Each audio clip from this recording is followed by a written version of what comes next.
The Spanish girl with the long, light auburn hair lay in bed waiting. It had been an exhausting day. She had been on show, watched by thousands of pairs of foreign eyes, since she first stepped out of the bishop's palace and into the cold, early winter morning air of London. She had done what was bid, maintaining her composure during the interminable hours of wedding ceremony and mass. She, the bride, had walked elegantly across the raised walkways and stages in the cathedral, turning from one side to the other to show herself to the sea of staring faces below. Onlookers had gawked down from windows and rood lofts to get a view of her in her white silk Spanish dress with its strange hooped skirt. Cheering crowds had gathered on the streets, and inside the tumult had been such that some found it hard to follow what was happening.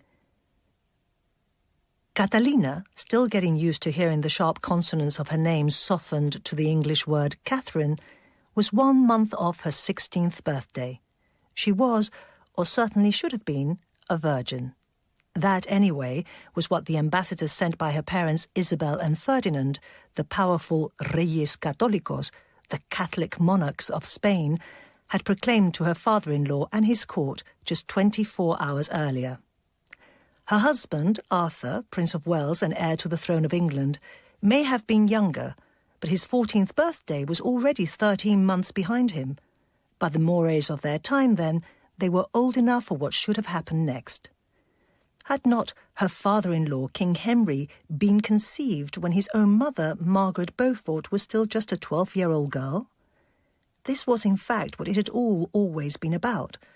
There had been years, most of a young lifetime of waiting, months of journeying across the mountains, valleys and sierras of her homeland had been followed by 2 attempts to get across the storm-battered sea to England. Weeks were spent processing through a strange, dark and damp land. Finally, with a display of pageantry never before seen in London, she had got married. All that had a single purpose. Her task was to join her native Spain to her newly adopted England. She was to do that by bearing children, preferably male, who would carry not just the blood of the Tudors, but also that of the royal houses of Castile and Aragon. That task was meant to start in her very public wedding bed in the bishop's palace, just as soon as the onlookers had disappeared. The question of what took place here on top of straw, canvas and feathers would become, a quarter of a century later, a battleground around which changes of epic proportions occurred. For the boy died before he could become king, leaving Catherine of Aragon a childless 16-year-old widow. She went on to become the first wife of his young brother, Henry VIII. Much later, Henry would ask the Pope for permission to abandon her because of her sexual encounters with his brother. His chances of obtaining a successful annulment, then, hung on the idea that something had actually happened in that wedding bed. Sex, royalty, power, and European politics all met on the nuptial mattress. If Arthur swaggered boastfully out of his bride's bedroom the following morning, Catherine appears to have had an opposite reaction to the night's events. Her chamber that day became a Spanish bunker. Silence reigned in the bishop's palace. Only her closest ladies were allowed in. Was this the moment when Doña Elvira, who acted as Queen Isabel's eyes and ears, also decided that Catherine was still a virgin? The proper Spanish test would have been to inspect the sheets and display them as public proof. Elvira was the sort of woman to grill the slave girl Catalina, whose job it was to make Catherine's bed, about exactly what the sheets showed. In any case, a failure to have full sex on her wedding night, if that was the problem, hardly ruled out success at a later date. Time, after all, is usually on the side of 15-year-olds. The new Princess of Wales seems to have recovered her spirits quickly. She was now one of the highest-ranking women in England. She enjoyed herself in the partying that followed over the next fortnight, joining in the dancing, though only with her own ladies, and watching the jousts. There are no more signs of intimacy between her and Arthur, however, with the two of them being seated at separate tables in at least one banquet. As the celebrations drew to a close, the party moved further upstream, out of London, to the recently rebuilt riverside palace at Richmond. That was Henry VII's pride and joy. As they rode upstream, Catherine was moving ever further into her new life and floating away from the old. For Richmond was where she would wave goodbye to most of those who had accompanied her to England. It would have been hard not to be impressed by the elegant grey stone towers and galleried garden walls of Richmond Palace when they appeared around the bend in the river. The builders had only just finished in time for Henry to show it off to his daughter-in-law and Spanish guests. The Great Hall had recently been glazed and completed along with the pleasant dancing chambers, secret closets, and the goodly chambers set aside for Catherine and Arthur. This was not the palaces of the Alhambra in Granada, but Richmond boasted a fountain running in a marble-paved inner courtyard and had most fair and pleasant gardens. The visiting Spaniards finally left for Spain on the 29th of November, 1501, 2 weeks after the wedding. Catherine now found herself enmeshed in a dilemma about whether she should accompany Arthur to his home at Ludlow Castle or remain at Henry's court. Arthur had to return in order to discharge his duties as Prince of Wales. But what about his wife? Ludlow was a large, exposed castle in a damp, cold corner of England. Catherine had already seemed sad and homesick amongst the relative luxuries of Richmond. How would a princess from the Alhambra cope with the rigours of Ludlow, especially when her husband might spend his time away, roaming his lands? Henry decided to confront Catherine with the problem, asking her directly what she herself would prefer. Unable or unwilling either to read Henry's mind or impose her own will, Catherine astutely avoided answering him. She did not have any will but his, and would be content with what he decided. In the end, Catherine was instructed to go. Doña Elvira, who had lobbied for her to stay, fumed and plotted revenge. Catherine's little court of Spaniards had sunken into a state of sullen, fractious discontent. She was incapable of imposing order and felt powerless to act for herself. Her marriage was only a few weeks old, and things were already going badly. In that unhappy state, a few days before Christmas, she and her party set out west for Ludlow. Catherine's new home perched dramatically on a hilltop above a bend in the River Teme, its vast bulk looming over a good-sized walled town dominated by a large church tower. Built to withstand the attacks of rebellious Welshmen, Ludlow Castle was at once menacing and impressive. This was the castle from which the English kings controlled the Welsh marches, and where Arthur and Catherine were being sent, in the words of a chronicler of the time, to keep liberal hospitality and to minister to the rude Welshmen indifferent justice. We can only imagine how in the damp, dark days of an English winter, this monochrome, rugged castle might have appeared to a homesick girl used to the delicate luxuries and colourful environment of the Alhambra. Catherine lived in one of the buildings erected against its north wall, looking out above the river. Here a great hall was flanked by a great chamber block on one side and another residential block on the other. These in turn gave on to towers that rose still higher above the river and surrounding country. A small circular chapel dedicated to St. Mary Magdalene sat in the middle of the inner bailey. This tiny jewel of Norman architecture was a likely refuge for Catherine and her confessor, Geraldini. Candles, smoke, furnishings, and the gleam of the chalice combined with the sights and sounds of the liturgy to make chapels like this home to some of the richest sensual experiences of the time. Catherine would have found here an escape from the grey, chilly world beyond the round walls of the chapel's small, intimate nave. Perhaps she also prayed, as her doctors apparently recommended, for her husband to regain his youthful strength. We know very little about Catherine and Arthur's stay in Ludlow. It was here that she started a long-term friendship with Margaret Pole, sister of the Earl of Warwick.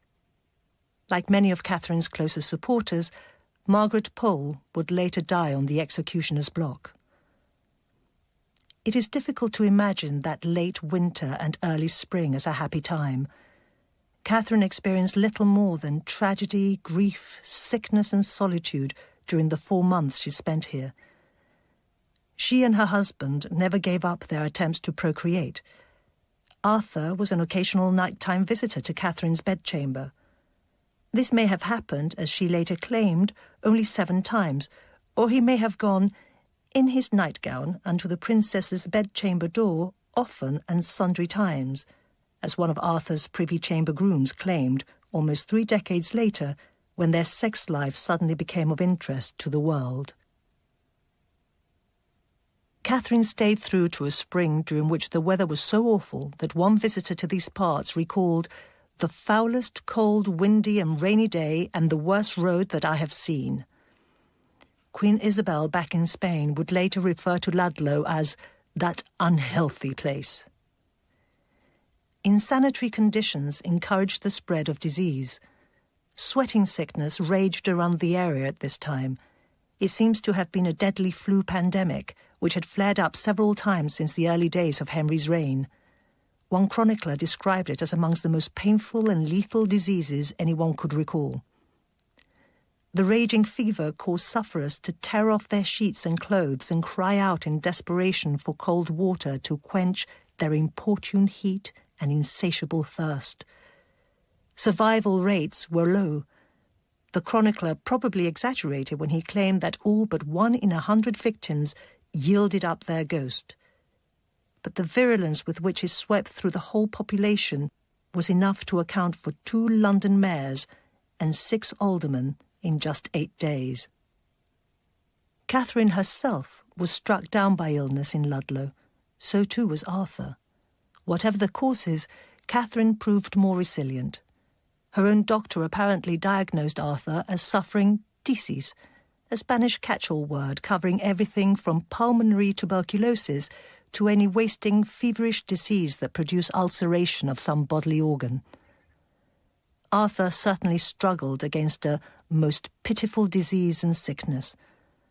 On the 2nd day of April, 1502, the sickness did utterly vanquish and overcome the pure and friendly blood that flowed so weakly through the prince's veins.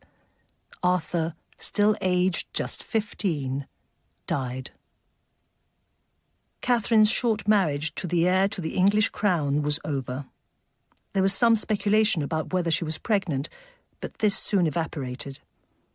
Catherine's destiny, for as long as she had known it, was to become Queen of England.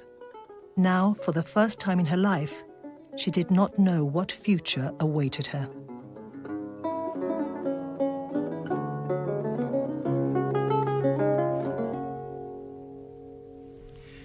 And Yolanda Váquez reads another extract from Giles Tremlett's book at the same time tomorrow. Catherine of Aragon, Henry's Spanish queen, was abridged by Alison Joseph. The producer is Ailey Macready.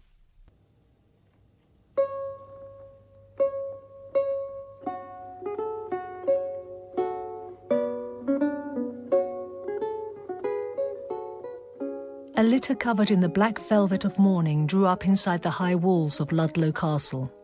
Into it stepped Catherine, a 16-year-old in widow's clothes. Her marriage had proved short, painful and barren. Her mother-in-law, Elizabeth of York, finally sent the litter of black velvet with black cloth wherein the princess was brought from Ludlow to London.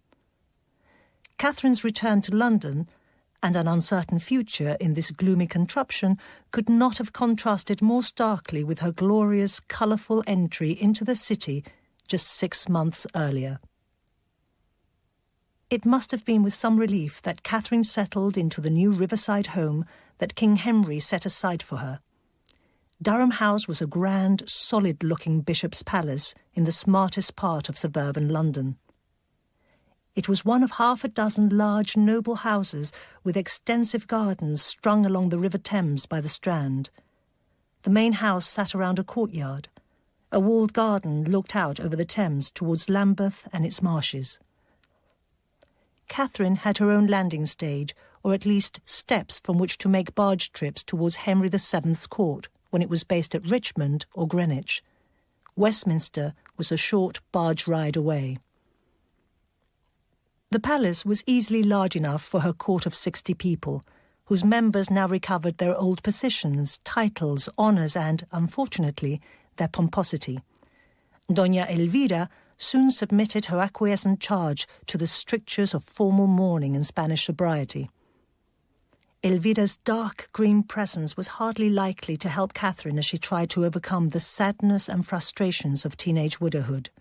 A gloomy, claustrophobic atmosphere was imposed while she pondered her future. Unknown to Catherine, that future was already being hotly debated. Her parents mourned their lost son-in-law, but wasted no time in seeking a new one. Even before Isabel and Ferdinand had penned a letter to Henry expressing their condolences, they had ordered a new special envoy, Hernán Estrada, to set off for England. Estrada carried secret instructions. These told him to do two apparently contradictory things.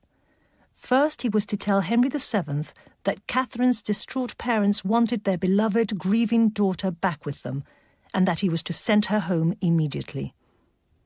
He was ordered to remind the English king of the sad life of her eldest sister, Isabel, who had taken young widowhood so badly that, inspired perhaps by reading too many medieval romances, she immediately cut off her hair. He was also to demand repayment of her dowry from the notoriously stingy Henry. This was, however, just an opening gambit. What they really wanted was a new marriage. Catherine's destiny was still, they believed, to be the English queen. Her future husband would have to be the new heir, Arthur's younger brother, Prince Henry. It did not matter that the 10-year-old prince was 6 years younger than Catherine. She would just have to wait for him to grow up. So it was that, as Catherine settled into Durham House, a complex game of chess began. Henry and Ferdinand, who was the real player on the Spanish side, moved their pieces slowly, deliberately, and, on occasion, with duplicitous delight. They were tough, stubborn negotiators. With Prince Henry still so young, they were in no hurry. Catherine was a powerless pawn on their board, albeit one with the potential to transform herself into a queen. Regal pride, the shifting politics of Europe, and the tight-fistedness of both men all came into play as the pawn was moved this way and that over the next 7 years. Catherine's own feelings and desires were rarely taken into account. She was to become the archetypal poor little princess, locked up in the ivory towers of Durham House. The kindness offered by Elizabeth of York dried up abruptly 10 months after Arthur's death, for the Queen had got pregnant. The baby was a girl, also called Catherine. Elizabeth never recovered from childbirth. She died 9 days later, on her 37th birthday, another martyr to the cause of bearing heirs. The baby Catherine followed soon after. Henry VII soon started casting about for a new wife. This was not a sign of disrespect towards Elizabeth, but rather a recognition that, with only one male heir left, it would be valuable to father more sons. Elizabeth's death, however, allowed Isabel to insist that Catherine come home.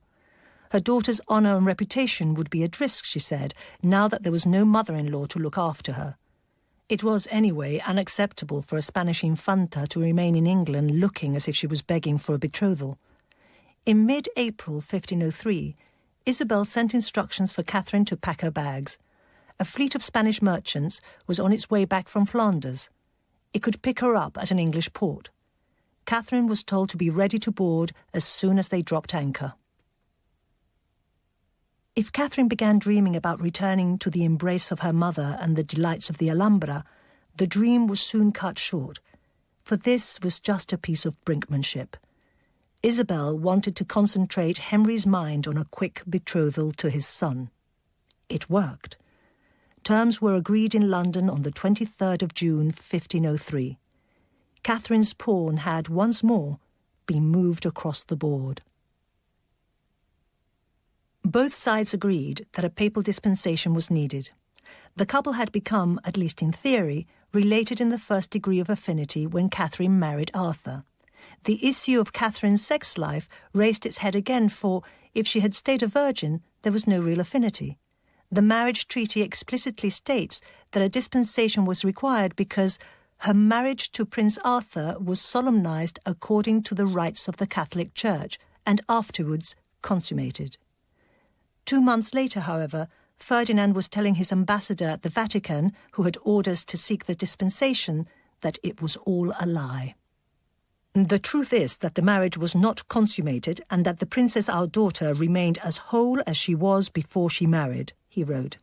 Even though this is true and known to be so where she is, the mad English believe that the dispensation should say that the marriage was consummated.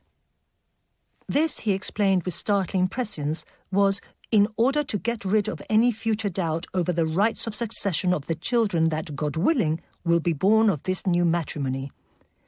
The English, he meant, wanted the Pope to state clearly he had taken into account the idea of consummation with Arthur when giving Catherine a dispensation to marry and have legitimate children with Henry. Popes in the 16th century were, however, smooth political operators. Julius II knew how to hedge his bets. The dispensation he eventually sent to England stated that the marriage had perhaps been consummated. That single word meant the matter would be argued over for centuries. 2 days after the marriage terms were agreed in London, the 17-year-old Catherine travelled the short distance to the Bishop of Salisbury's palace in Fleet Street. There she became formally betrothed to the 11-year-old prince. Catherine's long-term future was finally secure. But she could not marry Henry, who had his 12th birthday 3 days after the engagement, until he turned 14, by which time she would be 19. Obedient as ever, she slipped into passive acquiescence. It was as if her childhood had been forcibly and artificially prolonged for at least another 2 years. With the wedding treaty signed, her parents had suddenly gone silent.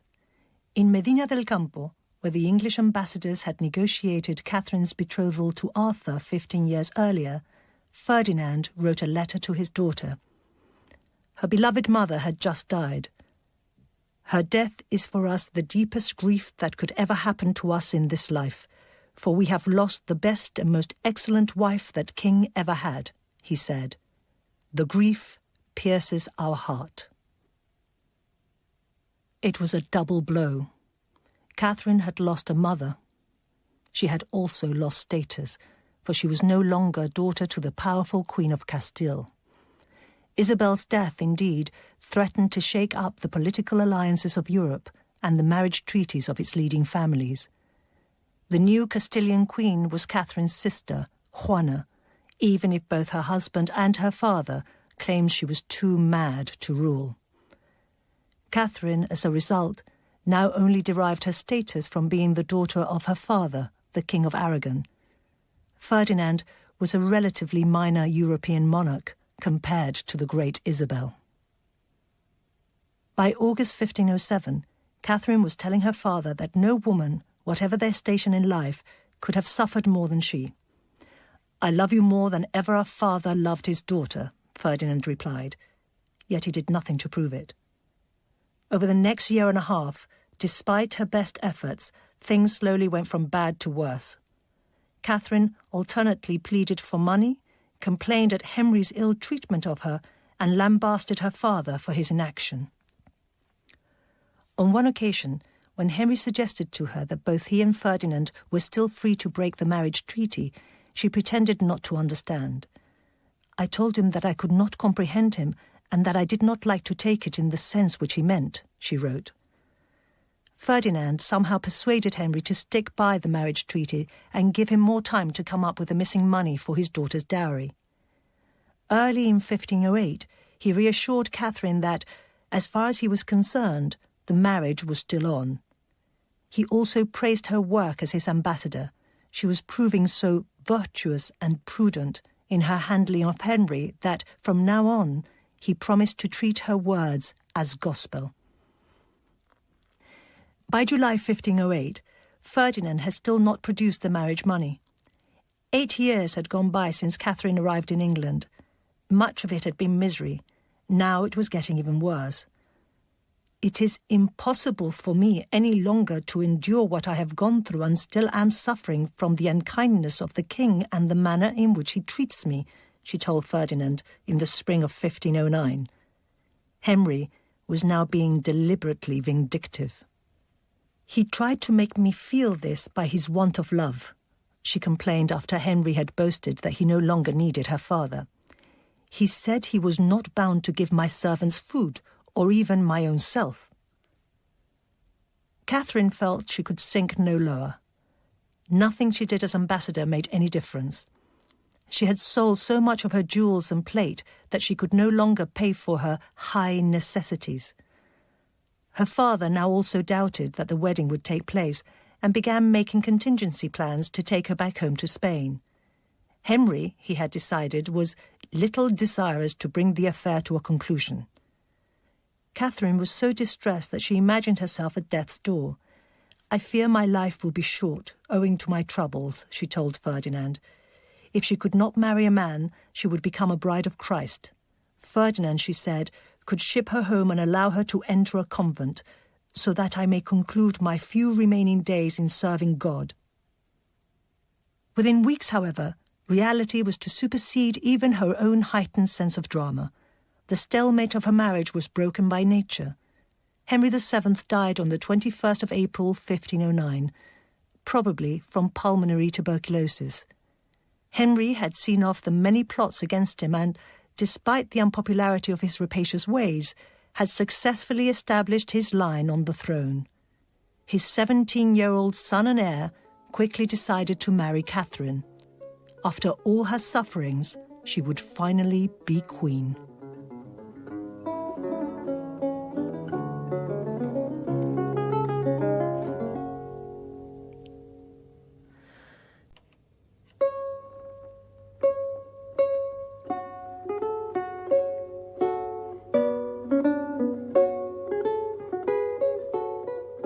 Catherine's own joy shines in her letters after the wedding.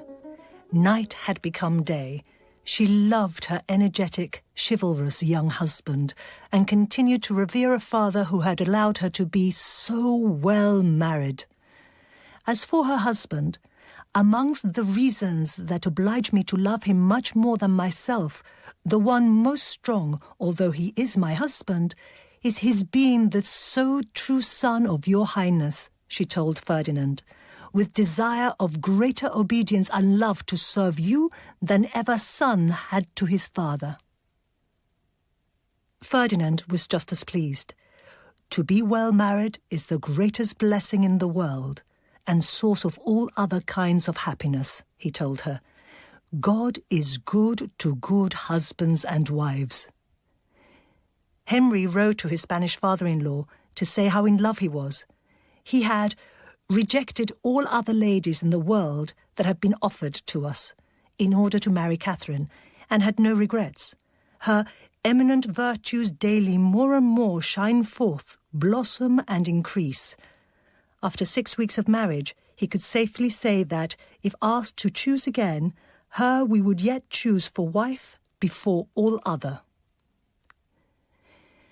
Henry had none of the sexual problems attributed to his brother, at least not yet. Nor, they soon discovered, did Catherine have trouble conceiving. In the early accident-prone days of Catherine's pregnancies, the spaces between them were as little as 2 months apart. Mirth and joy were abundant. Love, indeed, seemed to have blossomed beyond the artificial, if playful, norms of chivalric romance. They were, in short, a happy couple. Over the summer of 1510, Henry set out on a traditional progress around the south of England, wandering between country houses. However, Catherine stayed behind at Henry's childhood home in Eltham, carefully protecting the child now growing in her womb. mothers by no means always survived childbirth. This she knew only too well after the deaths of her sister Isabel and mother-in-law Elizabeth of York. Henry knew all this too, and set the gentlemen of his chapel praying for the Queen's good deliverance. This was the moment Catherine had been waiting for. From her earliest days she had been told that her appointed destiny was to bring England and Spain together through marriage and blood. The guarantee of all those laboriously crafted and bitterly discussed treaties and of her own future lay in her womb. As the year turned from 1510 to 1511 and the court prepared for New Year's Day, she laboured to bring the whole business to fruition. By 1:30 a.m. it was all done. Catherine had a son. England had an heir. Catherine was not expected to see much of her newborn child. When she returned to Westminster, he was left with Elizabeth Poyntz and his other carers and staff. While Catherine partied and received the adoration of her husband, these women did the work of looking after her child. Tragically, that work soon came to an abrupt end. Just over a week after the celebrations at Westminster, little Prince Henry died. He did not reach his 9th week of life. Catherine knew that infant deaths were common, but that did not make it any easier to bear. She, distraught, had lost her son. England had lost its heir. Developments inside Catherine's room provoked interest and gossip well beyond the borders of England. In March 1515, an Italian in France started telling people he would wager his life on her giving birth to a baby boy within a year. Rumours that she was pregnant again were already spreading in May, and by September there were several anxious inquiries as to whether this was true. Experience had, however, made Catherine and Henry reticent about announcing pregnancies. She must have become pregnant in May, but the news does not seem to have become common knowledge until October or November. Catherine was by now stepping back from the world of political power. Wolsey had crowned his dizzying ascent to the top of both the ecclesiastical and administrative trees by becoming Cardinal and Lord Chancellor in the second half of 1515. His hard version of power, based on real control of the mechanics of government, had eclipsed her own softer version as the voice in Henry's ear. Diplomats knew, however, that she could still influence the king. Ambassadors often arrived with direct instructions to seek her out. But in January 1516, King Ferdinand died, claiming that Spain was more powerful than she had been for 7 centuries, and all after God because of my work. His successor was Charles Habsburg, Catherine's nephew. He was about to turn 16, already governed in the Netherlands, and would go on to control much of Germanic Central Europe and be elected Holy Roman Emperor after Maximilian died 3 years later. A generational change was now almost complete on the greatest thrones of Europe.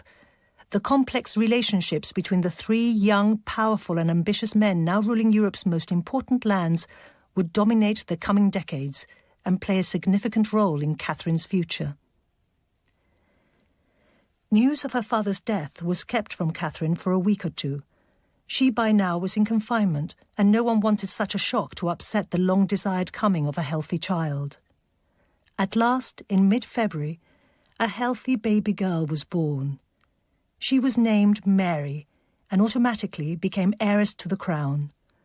Both parents were delighted, though there was no hiding the fact that a boy would have been considerably better. England had never had a proper queen regnant. A daughter was only a partial solution to the problem of succession. The job, in other words, was only half done. Catherine was an attentive mother. Like many a single child, Mary felt the weight of maternal expectation. It was certainly a close relationship, despite the long periods of time they would spend apart. The courage Mary displayed when siding with her mother in the face of danger later on in life shows a relationship strong enough to survive not just separation, but also persecution. Mary's education was one of Catherine's chief concerns from the start. She herself set about teaching her daughter the basics of Latin and delighted in Mary's precocious skills in dancing and, as a musician, at the keyboard of a spinet or plucking a lute. Catherine had entered midlife in a state of contentment. She may have lost the freshness of youth and the ability to bear children, but she had produced an heir, or rather an heiress, to the crown. Her husband was not faithful, but he was loyal in other ways. She had not expected, however, the sour pill she was forced to swallow in the chilly early summer of 1525. Catherine had always turned a blind eye to Henry's sexual wandering. It was one thing for her husband to chase her ladies-in-waiting. It was quite another to flaunt his illegitimate offspring before the court and, worse still, to shower his bastard son with titles and honours. That, however, is what happened in the summer of 1525. 6 years earlier, Elizabeth Blunt had been sent off to an Essex priory to give birth to the child she was carrying. Where Catherine had failed, Blunt succeeded. Her child was a boy, Henry Fitzroy. Blunt disappeared from court, but Henry was quite happy to recognise the child as his and make sure that his former mistress was well looked after. Now the boy had emerged from semi-anonymity to be paraded as a potential heir to the throne. In June 1525, Henry suddenly showered his son with some of the highest honours and titles in the land. The boy was made in quick succession Knight of the Garter, Earl of Nottingham, Duke of both Richmond and Somerset, Warden General of the Marches towards Scotland, and finally Lord Admiral of England. The 6-year-old child rose in the space of just 6 weeks to become one of the highest-ranking and wealthiest people in the land. It marked him out, more importantly, as a rival for Catherine's daughter Mary. If Henry decided that he could not hand his crown on to a woman, then here was a potential male heir, ready and waiting. Catherine's reaction was explosive. Henry was trampling on his own daughter, and she let him know it. He was shocked by the sudden display of Castilian temper. Her fury over Fitzroy's sudden rise was assuaged, at least partly, by Henry's decision to give 9-year-old Mary the task of governing Wales. This was the proper, traditional job of the heir to the throne. Her daughter was a child, so the task would be done by her council. But Mary was now treading in the footsteps of her uncle, Catherine's first husband, Arthur. The old grey castle in Ludlow was renovated for her. In August 1525, Catherine waved goodbye to her only child. With her servants in a brand new livery of blue and green damask and her court of ladies and gentlemen in black velvet, Mary set bravely off west towards the Welsh marches. The train of wagons sent after her was piled high with everything a princess could need, from pots and pans to a chest with the irons for keeping the prisoners. A trusted governess, Lady Salisbury, the same Margaret Pole who had been at Ludlow with Catherine, and a tutor, Richard Featherstone, were to oversee her continuing education. They were to prove two of Catherine's most loyal, die-hard friends. The golden sheen was beginning to rub off Henry's happy reign. Catherine was one of the first to feel the change and experience the creeping sense of disquiet. Wolsey had begun to surround her with spies and informants. A new world coloured by suspicion and mistrust was beginning to encroach on the previously happy-go-lucky regime of Henry's court.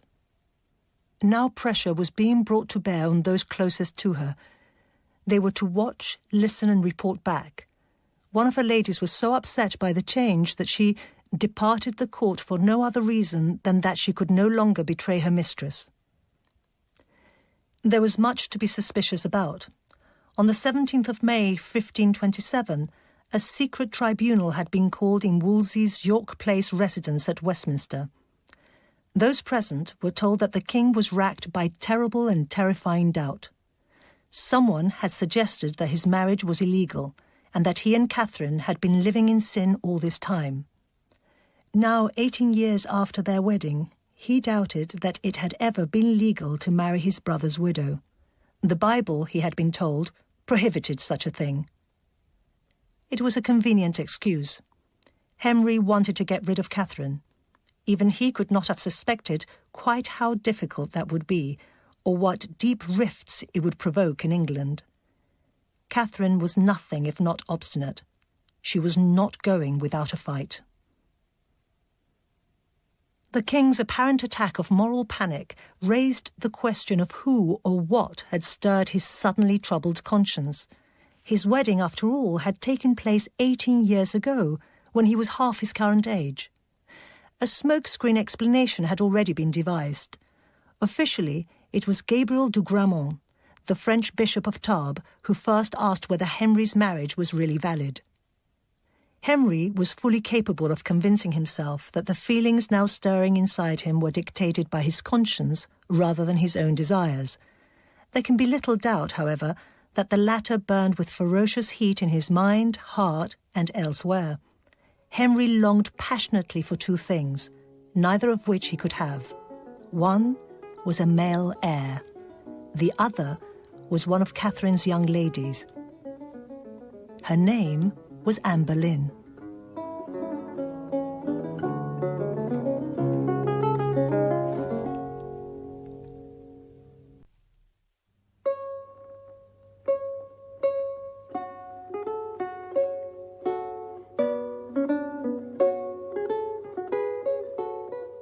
Henry saw himself as a good man and an honest Orthodox Christian.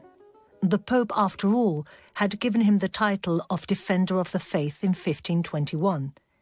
He needed to convince himself that separation from Catherine would not compromise his standing and self-image as a virtuous Christian prince.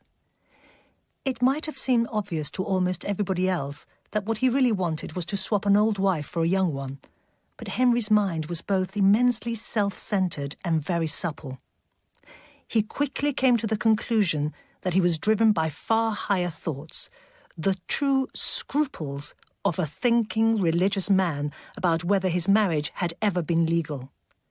Once he had decided that, there was no shifting him. The decision made the whole business of getting out of his marriage fraught with difficulties. It gave Catherine, at least in theory, a fighting chance of winning the argument. Henry's high opinion of himself, however, went even further than this. He not only believed he was high-minded, but also that he was right.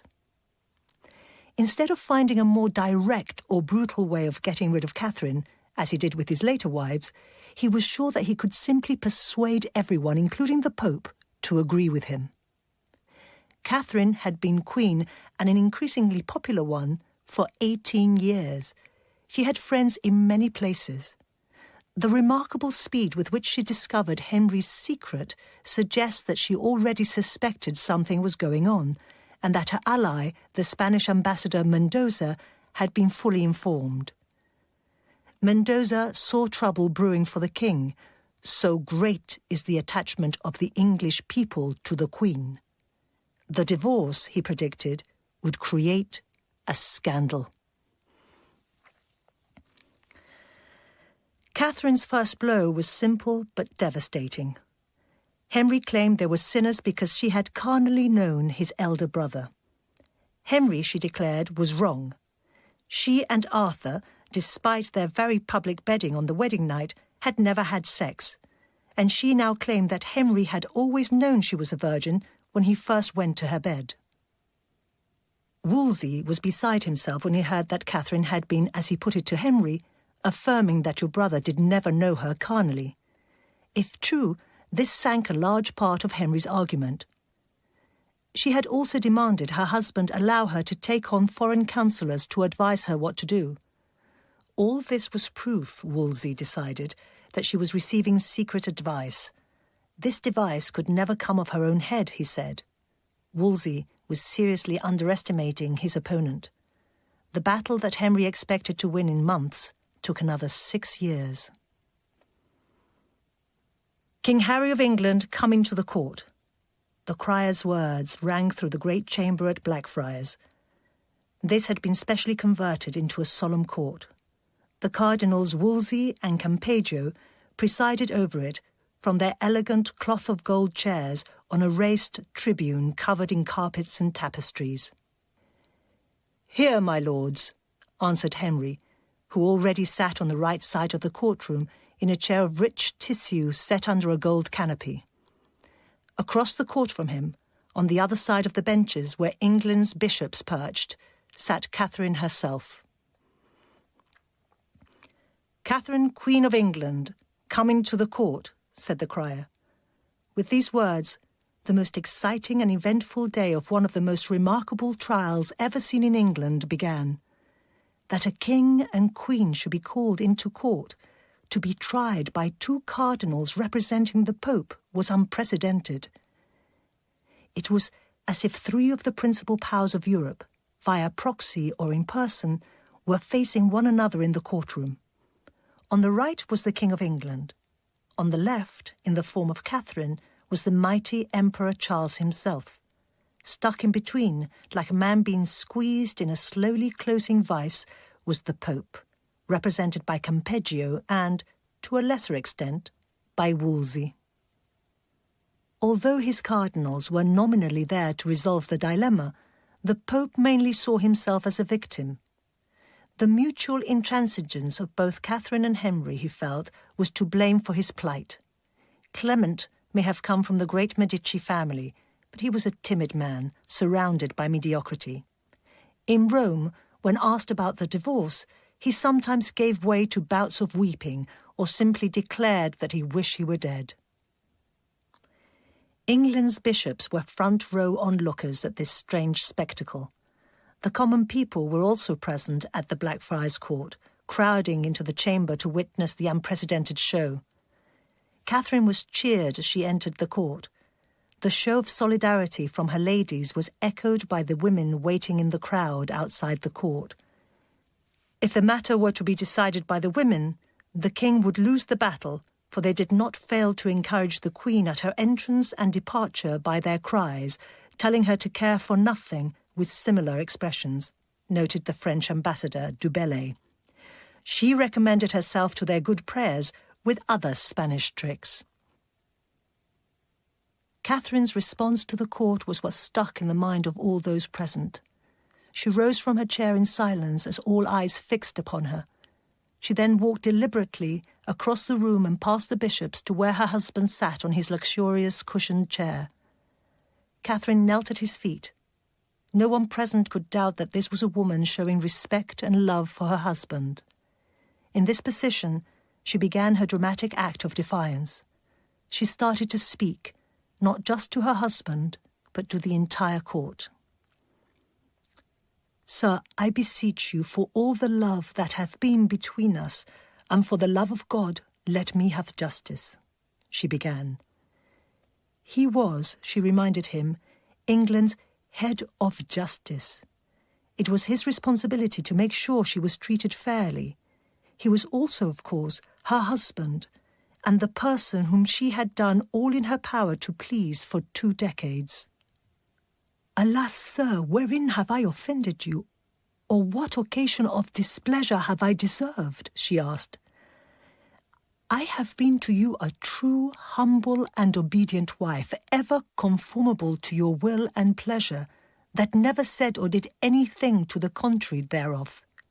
I never grudged in word or countenance, or showed a visage or spark of discontent. I loved all those whom ye loved only for your sake," she told Henry, "whether I had cause or no, and whether they were my friends or my enemies."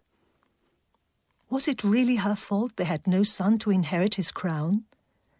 "This 20 years or more I have been your true wife, and by me ye have had diverse children, although it hath pleased God to call them out of this world, which hath been no default in me," she said. Her reward for the years of loyalty and love was, she could now see, to have her word doubted and her affairs dragged through this court. The best and only witness to the truth about her virginity was Henry himself, she insisted. This he well knew had been given to him. "If there be any just cause by the law that ye can allege against me, I am well content to depart to my great shame and dishonour. And if there be none, then here I most lowly beseech you, Let me remain in my former estate." The men whose task it was to defend her in court owed their first loyalty to the king, she reminded him.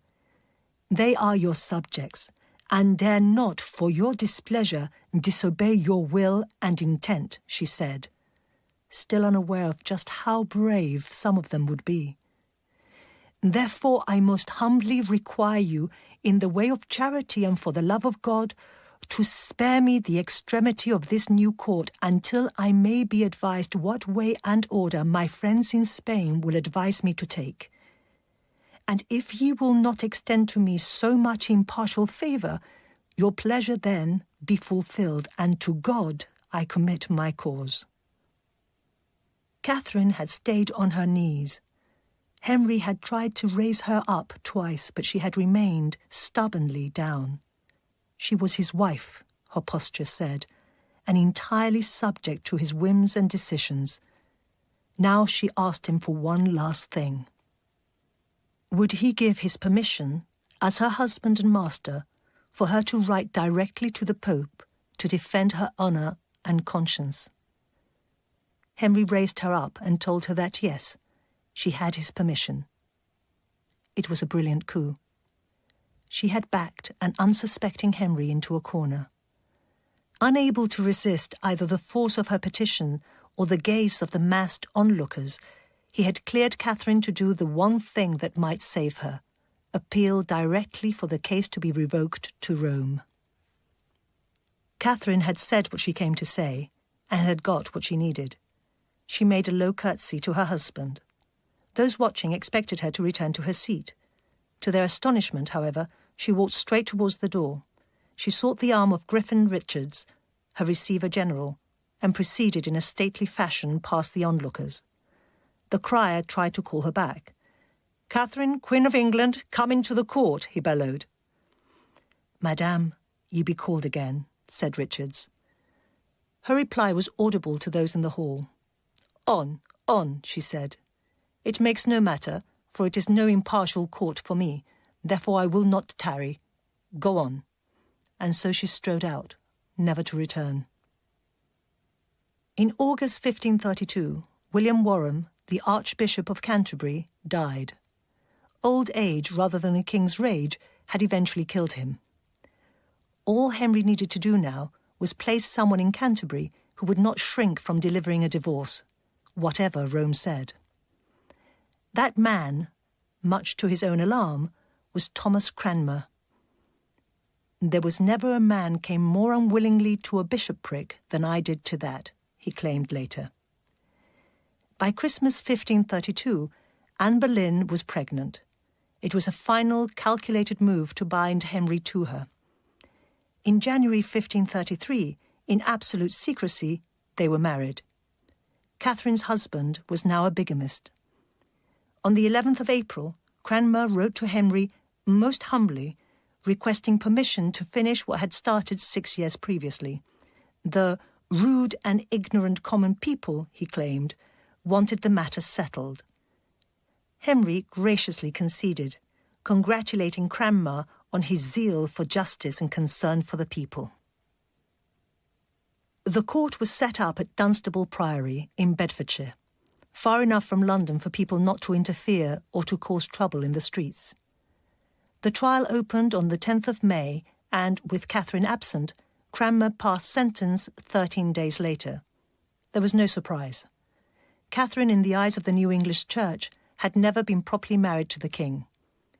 Henry's church was claiming that she had spent half of her life, as she herself indignantly phrased it, as the king's concubine. 5 days later, Cranmer validated Henry and Anne's marriage.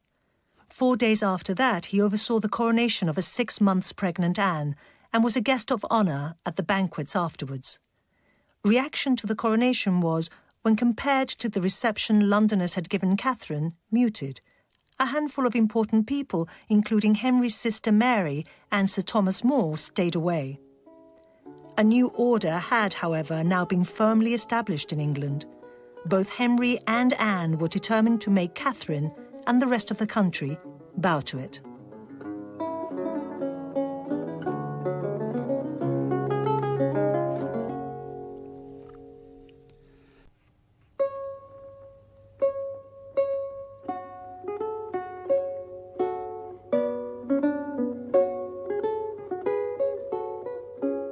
By May 1534, Catherine had been moved to a fortified manor at Kimbolton in Huntingdonshire. As the atmosphere thickened, she received yet another bullying visit from Henry's emissaries, this time led by the Archbishop of York, Edward Lee.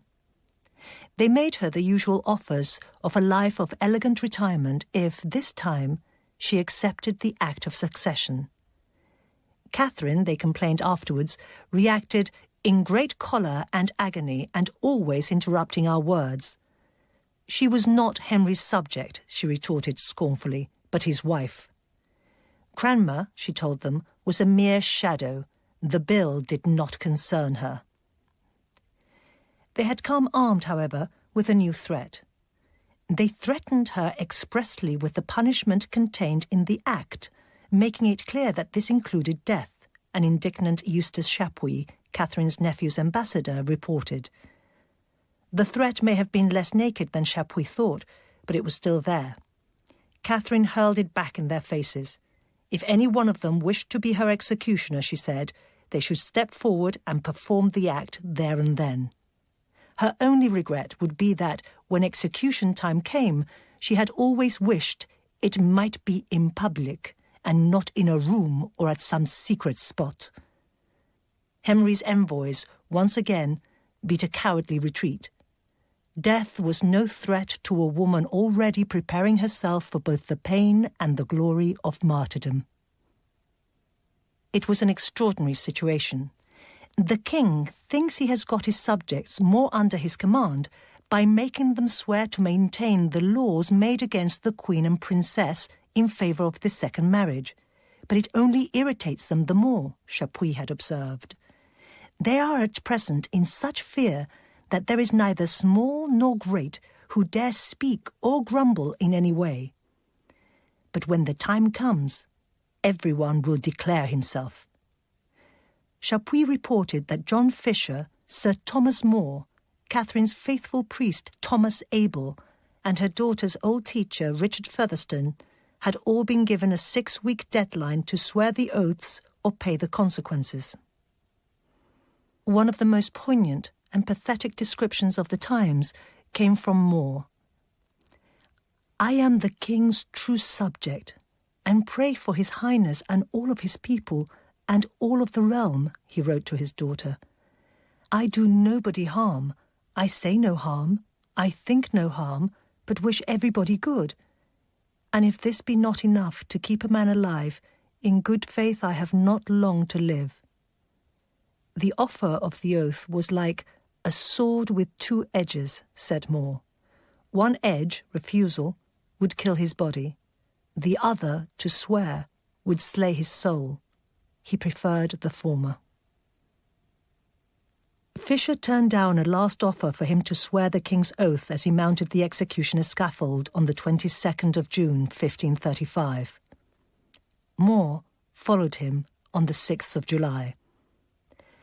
"I know well that the reason why you have condemned me is because I have never been willing to consent to the king's second marriage," he said when sentence was passed. Both were allowed the cleaner, less painful death of beheading. It was a small token of respect. Catherine wrote 2 letters on the 10th of October 1535 to the 2 men who still had it in their power to do something for her. She told the Emperor Charles that he and the Pope must together devise a cure for her and England's problems. If it be delayed, they will do with me and my daughter what they have done with many holy martyrs, she warned him. Her only consolation was that it would be a martyr's death. To Pope Paul III she wrote that, "If your Holiness does not apply a remedy to these matters with all speed, there will be no end to the damnation of souls or the making of martyrs." Death, she added dramatically, beckoned. "I write to your Holiness frankly to discharge my conscience as one who expects death along with my daughter." No one knows when Catherine gained a taste for Welsh beer. Almost 4 decades earlier, Henry's grandmother had told her to start getting used to drinking wine before she left Spain, as English water was undrinkable. Perhaps she turned to beer to avoid the young wines that so disgusted her at Kimbolton.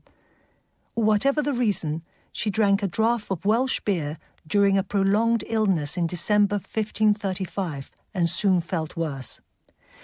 But Catherine's doctor told Chapuis, who was worried enough to be preparing to travel to Kimbolton, not to bother. She was getting better, and the doctor said he would let Chapuis know if she took a turn for the worse. On the 29th of December, her doctor sent Chapuis an urgent message. Catherine had had a serious relapse, and he should get permission to come to Kimbolton immediately. This time, Chapuis set out, though he was still not sure how serious it was and did not get there for 3 days. He was beaten to Kimbolton by a surprise visitor. Early on the evening of New Year's Day, 1536, a bedraggled-looking lady knocked at the gates of the house, explaining that she had fallen from her horse less than a mile away and needed shelter to recover. This was Maria de Salinas, the faithful Lady Willoughby, one of those half-dozen Spanish damas who had made the stormy trip to England with Catherine. News of Catherine's illness had travelled swiftly, and Salinas thought never to see the princess again. "In all my suffering, she is the only one who gives me consolation," Catherine had said 2 decades earlier. Now Salinas was determined to be back at her mistress's side during her final hours. She went straight up to Catherine's rooms and slammed the door behind her. "And since that time we never saw her," reported the house's befuddled steward, Sir Edmund Bedingfield. Salinas found Catherine very sick. She had just turned 50. She could barely sit up, let alone stand. She had been unable to eat or hold food down for several days. She was still alert enough, however, to suggest to Chapuis, when he arrived the following day, that their first meeting should be in front of witnesses. She did not want a suspicious Henry claiming they were plotting against him.